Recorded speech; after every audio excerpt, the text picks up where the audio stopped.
Girls hostel. वह खौफनाक रात जब शिमला के उस पुराने गर्ल्स हॉस्टल के बाथरूम में श्रेया की सांसें चढ़ी हुई थी। वह पसीने और दहशत से पूरी तरह भीग चुकी थी। वॉश बेसिन को कसकर पकड़ते हुए शीशे में वह अपना चेहरा देख रही थी। उसके हाथ इतने कांप रहे थे कि वह ठीक से नल भी बंद नहीं कर पा रही थी। उस सर्द रात में श्रेया को पहली बार अपनी देर तक रात को जागकर पढ़ने की आदत पर पछतावा हो रहा था। उसे ऐसा महसूस हो रहा था कि शायद वह लड़की अभी भी दरवाजे के बाहर उसका इंतज़ार कर रही है। कहानी की शुरुआत। इस खौफनाक सिलसिले की शुरुआत तब हुई जब श्रेया और तानिया कॉलेज के फर्स्ट ईयर में थे। वे शिमला के एक बहुत ही पुराने और नामी वुमेंस कॉलेज में पढ़ते थे और एक ही हॉस्टल में रूम शेयर करते थे।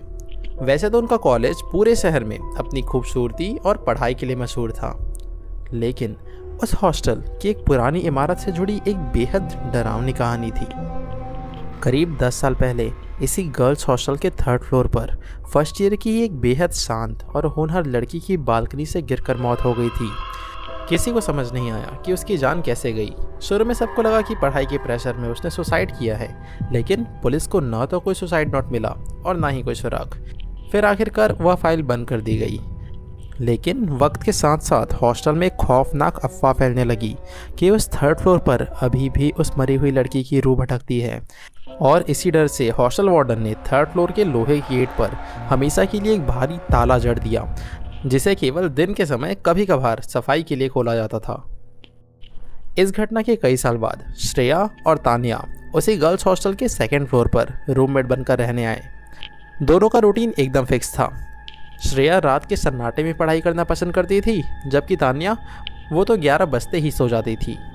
तानिया की पहचान की 2 खास चीज़ें थी। पहला, उसे चश्मा लगा हुआ था और दूसरा, वह अपने गले में हमेशा एक लॉकेट पहना करती थी जो वह सोते वक्त भी नहीं उतारती थी, क्योंकि वह लॉकेट उसे उसकी माँ ने दिया था। अब बाकी लड़कियों की तरह यह दोनों भी 3rd फ्लोर की उन कहानियों को सीनियर द्वारा डराने के लिए बनाई गई अफवाहें मानती थी। लेकिन उस बर्फीली रात कुछ ऐसा होने वाला था जिसकी श्रेया को कानों कान खबर नहीं थी। रोज़ की तरह करीब रात के 2 बज रहे थे। श्रेया अपनी स्टडी टेबल पर बैठकर पढ़ रही थी और तानिया अपने बिस्तर पर रजाई ओढ़कर गहरी नींद में थी। अचानक श्रेया को तेज प्यास लगी। उसने पानी पीने के लिए अपना बॉटल देखा, पर वह खाली था। वह अपनी जगह से उठी, रूम के बाहर निकली और कॉरिडोर के अंत में लगे वाटर कूलर की तरफ चल दी। यह रात कुछ ज़्यादा ही ठंडी थी। पूरे हॉस्टल में सन्नाटा पिसरा हुआ था। बाहर सर्द हवाओं के चलने की आवाज़ के अलावा और कुछ सुनाई नहीं दे रहा था। बॉटल भरकर जैसे ही श्रेया पलटी, वह डर से चौंक गई और उसके हाथ से बॉटल छलक गई। उसने देखा कि तानिया उसके ठीक पीछे खड़ी है। कॉरिडोर में ट्यूबलाइट की रोशनी कम थी, लेकिन उस रात तानिया कुछ अजीब सी लग रही थी। उसने ना तो अपना चश्मा पहना था और ना ही उसके गले में वह लॉकेट था। उसके बाल खुले हुए थे। श्रेया ने उससे पूछा कि वह इतनी रात को उठकर यहाँ क्या कर रही। जवाब में तान्या ने एक बेहद ठंडी और रूखी आवाज़ में कहा, चलना हम दोनों 3rd फ्लोर पर चलते हैं, वहाँ से कोहरे का नज़ारा बहुत अच्छा दिखता है। यह सुनकर श्रेया थोड़ी झिझकी, लेकिन उसे लगा कि शायद तान्या या तो नींद में है या फिर मजाक कर रही। इससे पहले कि श्रेया उसे वापस कमरे में चलने के लिए कहती, तान्या ने उसका हाथ पकड़ा जो कि बर्फ़ जैसा ठंडा था और उसे सीढ़ी की तरफ खींचने लगी। अब यहाँ श्रेया भी तान्या के साथ चल दी। उसे लगा तान्या सच में उसे कुछ दिखाना चाहती है। सीढ़ियाँ चढ़ते वक्त श्रेया ने एक अजीब चीज़ नोटिस की। पूरी सीढ़ियों पर केवल उसके ही स्लीपर की आवाज़ आ रहे थे। तान्या के पैरों की कोई आवाज़ नहीं आ रहे थे।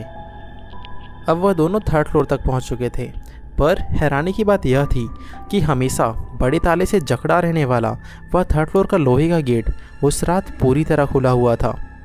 दोनों अंदर दाखिल हुए और लंबी सी अंधेरी गैलरी के बाद एक आखिरी कमरे में पहुंचे। यह कमरा नंबर 308 था, वही कमरा जिसमें उस लड़की की रहस्यमय तरीके से मौत हुई थी। लेकिन श्रेया को उस कमरे के बारे में कुछ पता नहीं था। उस रात 3rd फ्लोर पर एक चुभने वाली ठंड थी। वह दोनों कमरे में गए। कमरे की खिड़कियां खुली हुई थी और हवाएं अंदर आ रही थी। तभी श्रेया की नज़र दरवाजे की ठीक साइड वाली दीवार पर पड़ी, जहां किसी ने अपने नाखूनों से खरोचकर बड़े बड़े अक्षरों पर लिखा था 18 अक्टूबर। अब यह तान्या श्रेया को बालकनी तक ले गई। वह दोनों बालकनी के रेलिंग के पास जाकर खड़े हो गई। तान्या बहुत देर से कुछ बोल नहीं रही थी। वह खामोश खड़ी थी। श्रेया को अब घबराहट होने लगी थी, इसलिए श्रेया ने तान्या का हाथ पकड़ा और उसे वापस चलने को कहा, लेकिन तान्या ने कोई जवाब नहीं दिया। श्रेया ने घबराकर उसे पुकारा। अब पहली बार तान्या ने उसकी तरफ मुड़कर अपना चेहरा ऊपर उठाया। श्रेया की सांसें मानो रुक गई। तान्या की आंखें पूरी तरह सफ़ेद थी और वह एक अजीब सी मुस्कान दे रही थी और वह एक भारी आवाज़ में बोली, कूद जाओ। श्रेया सुन पड़ गई। उसका दिमाग काम करना बंद कर चुका था। उसे समझ नहीं आ रहा था कि तान्या को आखिर हो क्या किया है और वह ये सब क्या बोल रही है। हर बीतते सेकंड के साथ अब तान्या की आवाज़ और भी भारी होती जा रही थी और वह एक ही चीज़ बोलने लगी, कूद जाओ, कूद जाओ, कूद जाओ। यह आवाज़ अब श्रेया के माथे पर हथौड़े की तरह बजने लगी। अब यहाँ श्रेया को ऐसा लग रहा था कि अगर उसने वहाँ तान्या की बात नहीं मानी तो वह उसे धक्का देकर नीचे गिरा देगी। यहाँ अब श्रेया का शरीर उसके काबू में नहीं था, मानो वह जम गई थी और खड़े होकर केवल तान्या की बात सुन रही थी। पर तभी अचानक एक जोर की आवाज़ आई। यह आवाज़ श्रेया के हाथ से बॉटल गिरने की थी। इस जोरदार आवाज़ से श्रेया का सम्मोहन टूट गया और वह झटके से होश में आ गई। उसने बिना एक पल गंवाए अपनी पूरी ताकत बटोरी, उस खौफनाक साय को पीछे की तरफ धक्का दिया और अपनी जान बचाकर पागलों की तरफ सीढ़ी के नीचे भागी। भागते वक्त उसे अपने ठीक पीछे एक बेहद भयानक और कपा देने वाली चीख सुनाई दी, लेकिन उसने भूलकर भी पलटकर देखने की हिम्मत नहीं की। वह कांपती हालत में अपने रूम में घुसी और तेज़ी से कुंडी लगा दी। जब उसने हाँफते हुए मुड़कर देखा तो उसके पैरों तले ज़मीन खसक गई। तान्या वहीं अपने बिस्तर पर लेटी हुई थी, बिल्कुल वैसे ही जैसे जब श्रेया पानी भरने गई थी तब उसने उसे देखा था। श्रेया ने थोड़ी पास जाकर देखा, अब यहाँ तान्या के गले में उसका लॉकेट था। यह देखकर श्रेया ने तान्या को उठाया। नींद से जागी तान्या ने जब श्रेया के हाल को देखा कि वह पसीने से भीगी हुई है और कांप रही है तो उसने बार बार पूछा कि क्या हो गया, लेकिन श्रेया के मुंह से एक शब्द नहीं निकला। वह बस रोने लगी। उस रात श्रेया बाथरूम गई, अपना चेहरा धोया और बाहर आकर सारी रात तान्या का हाथ पकड़कर बैठी रही। इस रूह कपा देने वाले घटना के बाद श्रेया पूरी तरह बदल गई। उसने रात को जाग कर पढ़ना हमेशा के लिए छोड़ दिया। जब भी तान्या रात को उठकर पानी पीती या वॉशरूम जाती, श्रेया डर के मारे रज़ाई के अंदर छुप जाती। उसे हमेशा ऐसा लगता कि तान्या के भेष में वही सफ़ेद आंखों वाला साया है। तान्या जब भी पढ़ने बैठती तो श्रेया बस तान्या को घूर कर देखती रहती। आखिरकार श्रेया के इस अजीब बर्ताव से परेशान होकर तान्या ने एक दिन उससे सख्त होकर पूछा कि श्रेया आखिर उस रात हुआ क्या था। अब यहाँ हिम्मत जुटाकर श्रेया ने तान्या को उस खौफनाक रात का पूरा सच बताया। अब यह सब बात सुनकर तान्या के भी चेहरे का रंग उड़ गया था।